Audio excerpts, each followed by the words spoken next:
तो एक हुँ, greater plan है और ग्रेटर प्लान के हुँ, तहत ये सब कुछ हो रहा है। एक हुँ, शेड्यूल तैयार करके रखा हुआ है, एक रोड मैप तैयार करके रखा हुआ है। उसमें ना ही आइन को फॉलो किया जा रहा है, ना कानून को, ना ही अदालती फैसलों को माना जा रहा है। और इस वक्त एक जबर का निज़ाम कायम है। तो ये पाकिस्तान की तारीख लिखी जा रही है और सारी दुनिया इसको देख रही है।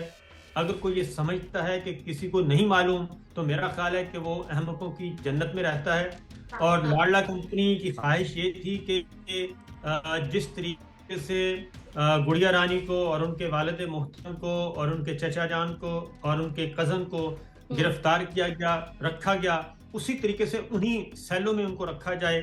और हुँ, इसमें बुशरा बीबी भी ऐड है। दूसरा हदफ जो है वो एक और भी है, वो उससे भी खतरनाक है कि ये भी हमें उन्हीं की तरफ से, जो उनके माउथ पीस है, वहीं से ये बात बरामद हुई कि एक और 9 मई हो सकता है। ये एक तयशुदा प्लान के तहत हो रहा है। हुँ, और जो एक, क्योंकि ये खबरें किसी और ने नहीं पहुंचाई, हुँ, बल्कि उन लोगों ने हम तक पहुंचाई जो कि जुड़े हुए हैं मुख्तदर हलकों के साथ और बाखबर हलकों के साथ। और वहां से ये खबर आई कि 8 फरवरी से पहले पहले हर सूरत में इमरान खान साहब को और शाह महमूद कुरैशी साहब को सजा देने का फैसला हो चुका है। अब दो हुँ, मुकदमात हैं, एक साइफर है और तोशाखाना। साइफर को प्रेफर किया जा रहा है और साइफर में सजा सुनानी है। और उसके लिए एक बहुत ही अजीबोगरीब किस्म का सिलसिला शुरू हुआ है कि सरकार की तरफ से भी सरकार के वकील हैं और इमरान खान और शाह महमूद कुरैशी साहब की तरफ से भी सरकार के वकील हैं और सामने जज साहब भी सरकार के ही हैं। तो ये सरकार हुँ, आपस में ही ये सब कुछ कर रही है। और हुँ, उनको जो वकला सफाई हैं उनको भी मौका नहीं दिया जा रहा। और हुँ, सलमान सफदर साहब ने भी आज ये बताया कि उनको आज सुबह अंदर ही नहीं जाने दिया गया। कहा गया कि आप 1 घंटे बाद जाएंगे, ताकि हुँ, गवाहों के बयानात पे सरकारी जिरह जो है वो मुकम्मल हो सके। तो एक हुँ, ग्रेटर प्लान है और ग्रेटर प्लान हुँ। के तहत ही ये सब कुछ हो रहा है। तो साबिर साहब फिर ये जजों की जानिब से या अदालतों की जानिब से तो सज़ा नहीं होगी, ये तो टैंकों और तोपों की जानिब से सज़ा सुनाई जाएगी फिर। ये बिल्कुल ऐसे ही है। और ये तो फर्स्ट टाइम ऐसा हुआ कि हर चीज पहले से इल्म है। एक हुँ, शेड्यूल तैयार करके रखा हुआ है, एक रोड मैप तैयार करके रखा हुआ है। उसमें ना ही आइन को फॉलो किया जा रहा है, ना कानून को, ना ही अदालती फैसलों को माना जा रहा है। और इस वक्त एक जबर का निज़ाम कायम है और जबर हुँ, के निज़ाम के तहत ये सब कुछ हो रहा है। और ये सिर्फ साइफर में नहीं हो रहा, बल्कि तोशाखाना में भी यही कुछ हो रहा है। तोशाखाना में एक जज साहब कहते हैं मेरी तबीयत खराब है, मैं अपनी ड्यूटी अदा करने से कासिर हूँ, मुझे 2 महीने की रुख्सत चाहिए, मैं नहीं आना चाहता और मैं इस काबिल नहीं हूँ। लेकिन उसको कहा जाता है कि नहीं, आपकी छुट्टी भी मंजूर नहीं की जाएगी, आप आएंगे भी, आप मुकदमा भी सुनेंगे, आप फैसला भी सुनाएंगे। तो हुँ, ये दूसरी जानिब तोशाखाना में भी यही कुछ हो रहा है। तो ये पाकिस्तान की तारीख लिखी जा रही है और सारी दुनिया इसको देख रही है। अगर कोई ये समझता है कि किसी को नहीं मालूम, तो मेरा ख्याल है कि वो अहमकों की जन्नत में रहता है और इसके अलावा कुछ नहीं कहा जा सकता।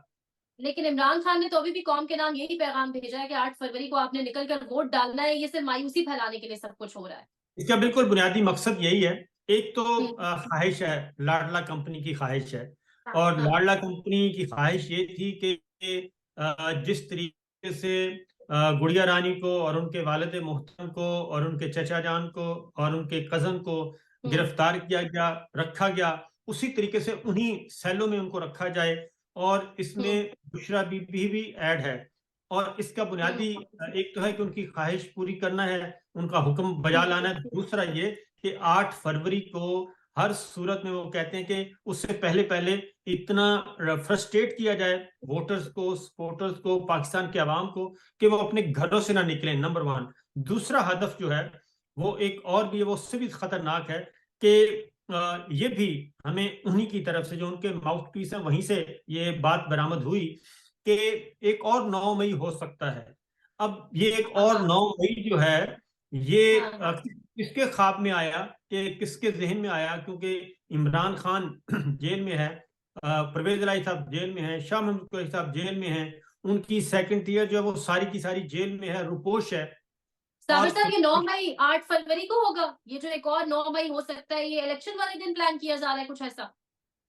ये 8 फरवरी, देखें जो खबरें आ रही हैं और बार बार जो अलर्ट्स जारी किए जा रहे हैं, और हाँ। उसका बहुत ज्यादा खतरा मौजूद है। क्योंकि एक तो हमने कल देखा कि पूरे मुल्क में रैलियां हुई, सिर्फ एक वाकया हुआ कराची का, 3 तलवार का, उसको मैं, मेरे पास सबूत मौजूद हैं कि एडवाइस जारी की गई कि इसको हाईलाइट करें और इस पे ढोल ढोल पीटे जाएं।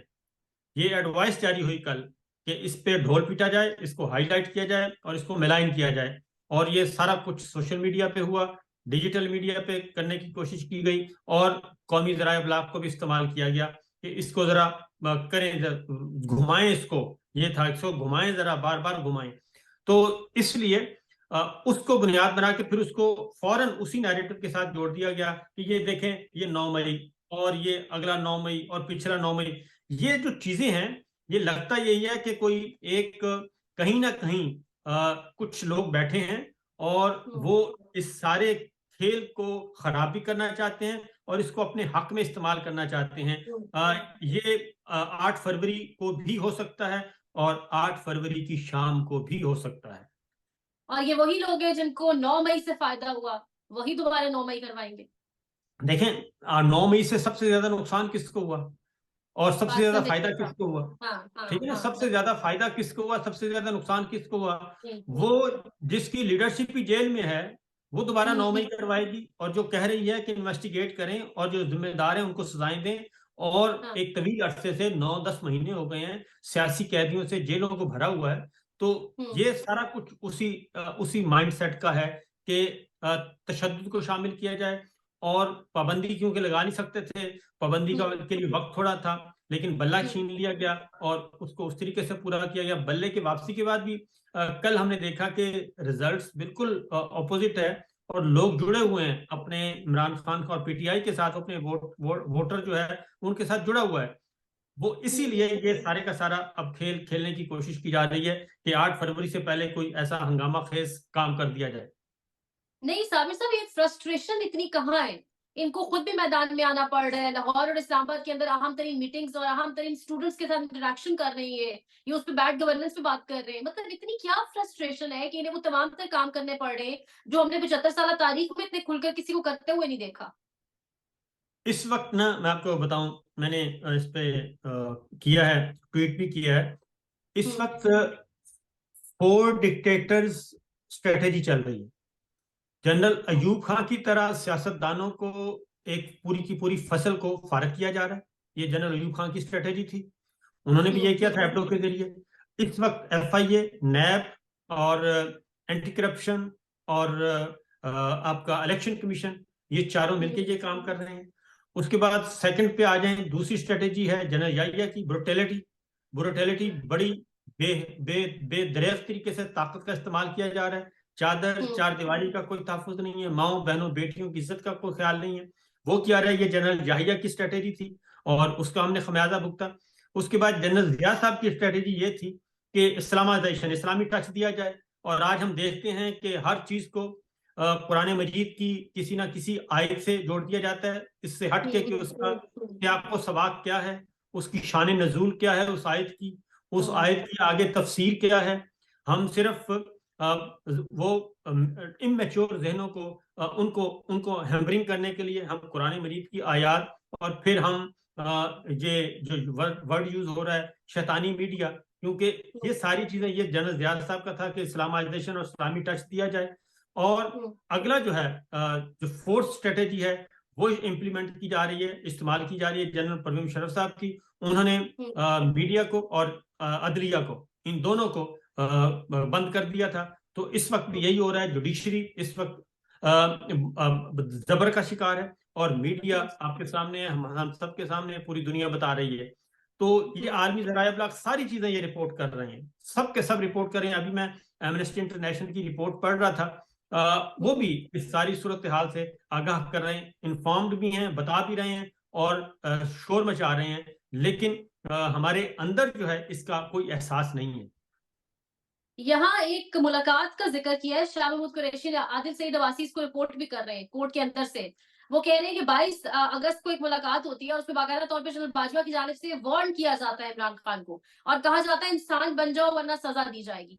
ये फिर किस किस्म के बदबूदार निजाम में हम रह रहे हैं, किस किस्म के मुल्क में हमें मतलब पहले से हमारे एक साबिक वजीर आजम को या उस टाइम के मौजूदा वजीर आजम को वार्न कर दिया जाता है एक साबिक आर्मी चीफ की जानिब से कि रुक जाओ यही वरना सजा हो जाएगी। ये बिल्कुल ये इससे भी बढ़कर चीजें हैं जी। ये तो कुछ भी नहीं है, इससे भी बढ़कर है। और जनरल बाजवा ने तो बराह रास्त और भी बहुत सारे लोगों को धमकियां दी हुई हैं, उसमें ये हम्म नाचीज बैठी है, ठीक है ना। और हम्म ये सब कुछ वो तो बहुत किसी और दुनिया में थे, और वो अपने आप को रियासत नहीं बल्कि रियासत से भी कोई ऊपर की चीज समझते थे। और हम्म रियासत बहुत ज्यादा आजकल कहा जा रहा है कि रियासत माँ के जैसी है। तो ये रियासत का कॉन्सेप्ट भी क्लियर होना चाहिए कि रियासत के हम सब बच्चे हैं। रियासत हम्म ने एक दस्तूर दिया हुआ है, उस दस्तूर के मैं आप और सब ताबे हैं। उस दस्तूर हम्म के मुताबिक ये रियासत चलनी है। ये हम्म माँ धरती का जो निज़ाम है उस दस्तूर के मुताबिक चलना है। ये नहीं हो सकता कि आप एक चैप्टर बिल्कुल बंद कर दें और दूसरा चैप्टर खोल दें। तो हम्म और भी बहुत सारे इंकशाफात ऐसे मौजूद हैं। तो ये कोई ढकी छुपी बात नहीं है, क्योंकि अब तो याद किया जा रहा है ना जनरल फैज साहब को, और उस दौर की बातों को, और शौकत हम्म सिद्दीकी साहब का केस। ये तो सामने चीजें हैं। ये तो खुद कह रहे हैं कि जी हम करवा रहे हैं। ये तो हम्म ये कह रहे हैं कि तो हम करवा रहे हैं। तो हम्म 50-60 अरब रुपया खर्च करके एक इलेक्शन को चोरी करने का जो प्लान है, एक फेक रिजल्ट्स अनाउंस करने का जो प्लान है, उससे बेहतर है कि आप खुलकर आ जाएं सामने और कहें कि जनाब ठीक है, अजीज हमवतनों हम आ गए हैं, बात खत्म करें। बजाय इसके कि एक फसाड क्रिएट किया जाए और एक फसाद खड़ा किया जाए। नहीं साबिर साहब, आपको लगता है जो नई जनरेशन है, जो नई नस्ल है, जिस तरीके से नई नस्ल ने इनका तमाम तर बयानियां मुस्तरद कर दिया है, नई नस्ल ये जहां जाती है इनसे सवाल भी करते हैं लोग, अब वो डर खौफ नई नस्ल के अंदर से खत्म हो गया है। तो जो नया वोटर रजिस्टर्ड है वो ये तमाम तर चीजें बाय करेगा, या दोबारा अगर 8 फरवरी को भी 9 मई किया जाता है, ये जो मजीद इसमें बदबूदार निजाम के अंदर मजीद बदबू फैलाई जा रही है, आपको लगता है ये होने दिया जाएगा? कोई रिटालिएशन नहीं आएगी? आएगी। मैं बड़ा ऑप्टिमिस्टिक हूँ इस मामले में। हम्म ये नहीं कामयाब होंगे, नंबर वन। हम्म बिल्कुल किसी सूरत में होंगे। ये इनकी जहनी इख्तरा हो सकती है, इनका हम्म प्लान हो सकता है। तो हम्म मुझे पाकिस्तान के जो सिस्टम पे पूरा भरोसा है कि वो रिएक्ट करेगा, और वो रिएक्ट हम्म कर रहा है। जो यूथ की बात की है ना, नौजवान नस्ल की, हम्म आपकी उम्र 30 साल से नीचे होगी, जो हम्म मेरा अंदाजा है। तो 30 साल से जब से आपने होश संभाला है, आप क्या सुन रही हैं? हम्म आप क्या नैरेटिव आप सुन रही हैं, और क्या सुन रही हैं कि ये लोग हैं, ये खानदान है चंद, जिन्होंने हम्म पाकिस्तान को बर्बाद किया, पाकिस्तान को लूटा। हम्म ये आप सुन सुन के आप बड़ी होके इस वक्त एंकर पर्सन की सीट पे बैठी हैं माशाल्लाह से। हम्म इस वक्त आपको ये कहा जा रहा है कि नहीं, आपने जो 30 साल आपने सुना और जो हमने बताया, वो सारे का हम्म सारा झूठ था, वो सारे का सारा हम्म बकवास था। अब हम जो हम्म बात कह रहे हैं वो सही है। आप पिछली डिलीट कर दें, जैसे कोई इंसानी दिमाग नहीं है, कंप्यूटर है। और कंप्यूटर में आप कीबोर्ड पे जाके वो डिलीट के ऑप्शन इस्तेमाल करेंगे, पिछला डाटा डिलीट हो जाएगा और नया डाटा आपके यहाँ फीड हो जाएगा और नया सॉफ्टवेयर डाल दिया जाएगा।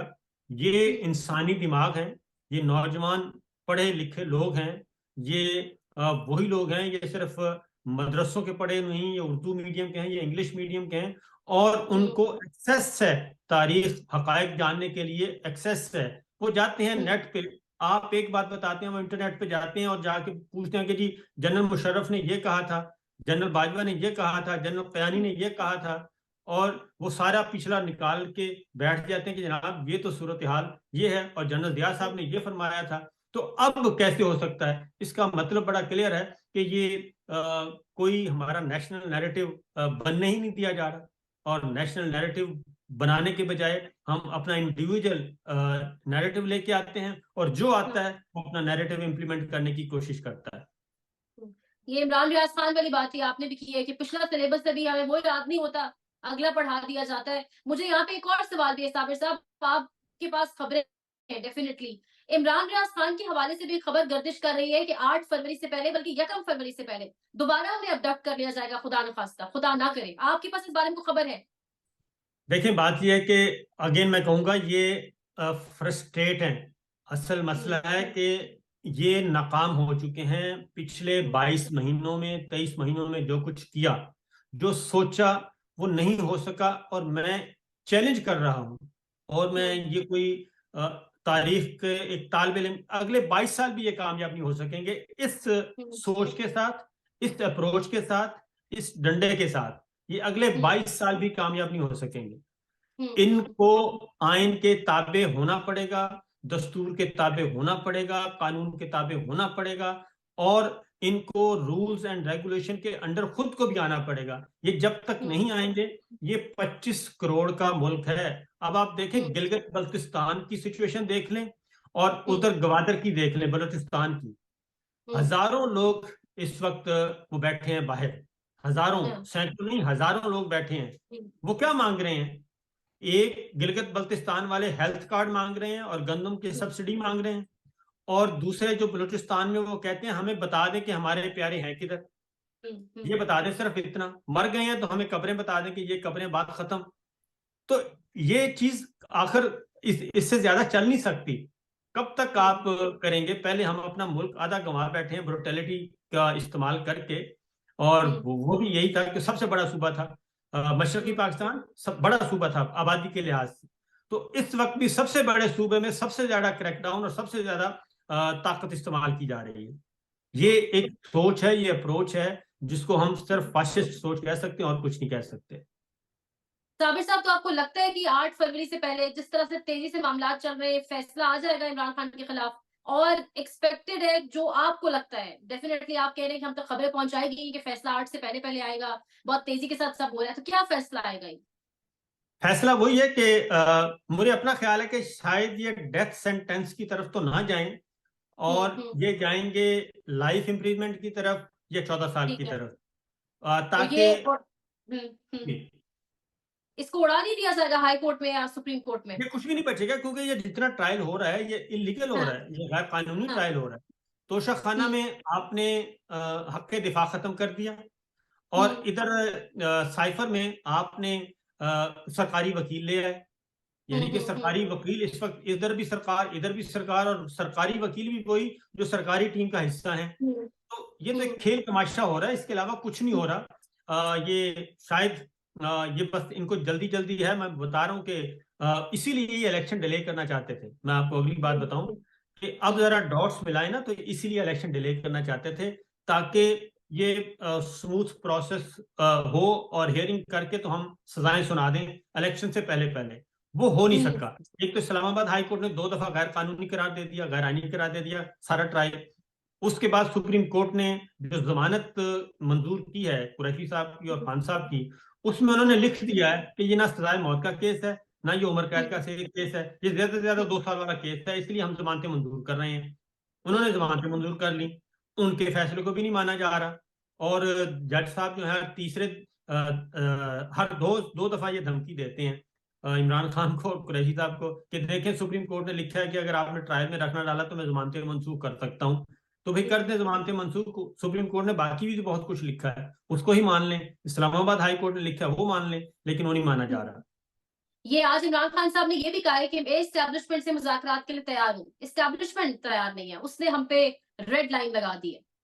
देखें, वो बात यही है कि असल मसला ये है, असल मसला हाँ, ये है कि जो स्टैब्लिशमेंट के सरबराह हैं कबीले के, उनको ये यकीन दहानी करवा दी गई है, किसी ने करवा दी या किसी ने जेल में डाल दिया, कि अगर खान साहब आए और अगर फ्री एंड सिलेक्शन हुआ और इख्तदार इनको मिल गया, तो फिर आप अपना टेन्योर पूरा नहीं कर सकेंगे। तो ये है बुनियादी बात। ये खौफ व हरास की इस वक्त सिचुएशन है। ये सिर्फ बुनियादी बात यही है, या वो जो कहा जाता था, कभी कभी तो वो भी सच लगता है, आप दुरुस्त कीजिएगा अगर मैं गलत हूँ, कहा जाता था कि लंदन प्लान की बाकायदा वीडियोस मरियम नवाज के पास मौजूद है ताकि कल को सबूत के तौर पे रखी जाए पास। अब तो जो हालात है, जो फ्रस्ट्रेशन है, उनको देख के लगता है ये भी सच है। ये इसलिए ये इसको सच मान लिया जाए कि वही बात है कि अगर मैनूवरिंग करके आपने ओहदा लिया हो या दिया हो, हम्म, ठीक है, तो उसके बाद फिर बहुत सारी बातें सच साबित होती हैं, क्योंकि मैं आपको बता दूं कि कहीं भी ये नाम नहीं था, लेकिन फैमिली में ये नाम मौजूद था। और अगर आप बहुत पीछे चले जाएं तो जलसे में नाम भी ले दिया गया था। जलसे में मरियम साहिबा ने नाम ले दिया था। उस वक्त इसका जिक्र अस्कार तक नहीं था, इस तकर्री का। फिर एक उनका ट्वीट है, उनके ट्वीट है, वो एक गाड़ी के पास खड़ी है मरियम साहिबा का, और गाड़ी है, गाड़ी के पीछे नंबर प्लेट लेके लगी हुई है आसिम नाम की। तो उसमें वो कह रही हैं कि आसिम कैसे हो, ये उनका ट्वीट है। तो इसलिए ये बहुत सारी बातें ऐसी हैं जो कि रिकॉर्ड पर मौजूद हैं। ये फ्रस्ट्रेशन की कुछ वजूहत है। साबिर साहब, ये 8 फरवरी को अभी भी आपको लगता है कि 8 फरवरी को इलेक्शन हो जाएंगे? ये जो फाइनल राउंड है, ये जो एक डेढ़ हफ्ता भी नहीं रह गया, 7-8 दिन आपके लिए हैं, या इसमें कोई ऐसी हैपनिंग हो सकती है कि 8 फरवरी के इलेक्शंस ही मुलतवी कर दिए जाएं? इसके लिए खुदा ना खास्ता कोई, बस दुआ करनी चाहिए हो ही जाए इलेक्शन। हम्म। या फिर, हाँ। जी हाँ, या फिर ये है कि तमाम स्टेक होल्डर्स बैठें, हम्म। क्योंकि ये इलेक्शन तो हो नहीं रहा 8 फरवरी का, हाँ। ये इलेक्शन तो है नहीं। हाँ, इस बिल्कुल। इलेक्शन के नतीजे में क्या कोई स्टेबिलिटी आएगी? कोई नहीं आएगी। फसाद फैलेगा, लोगों में फ्रस्ट्रेशन बढ़ेगी, गुस्सा बढ़ेगा, नफरत बढ़ेगी, बुग्ज बढ़ेगा। ये इलेक्शन तो पाकिस्तान को मजीद कई दिहाइयां पीछे लेके जाएगा, ये जो इस वक्त इलेक्शन हो रहा है। इसलिए इस इलेक्शन से 1000 दर्जे बेहतर है कि आपस में बैठ के कोई ना कोई बात कर लें, और बात करके एक अच्छे माहौल में इलेक्शन करवाएं, और जो इनके अंदर खौफ है उस खौफ को खत्म कर दिया जाए। क्योंकि खौफ व हरास में ये रह रहे हैं कि वो आ गया तो मेरा क्या बनेगा, वो आ गया तो फिर इसका क्या बनेगा। तो ये सारा कुछ हो रहा है। साबिर साहब, बहुत शुक्रिया आपके वक्त का। दुआ करें पाकिस्तान के लिए भी, हम सब के लिए भी, और अल्लाह आपकी भी हिफाजत करे।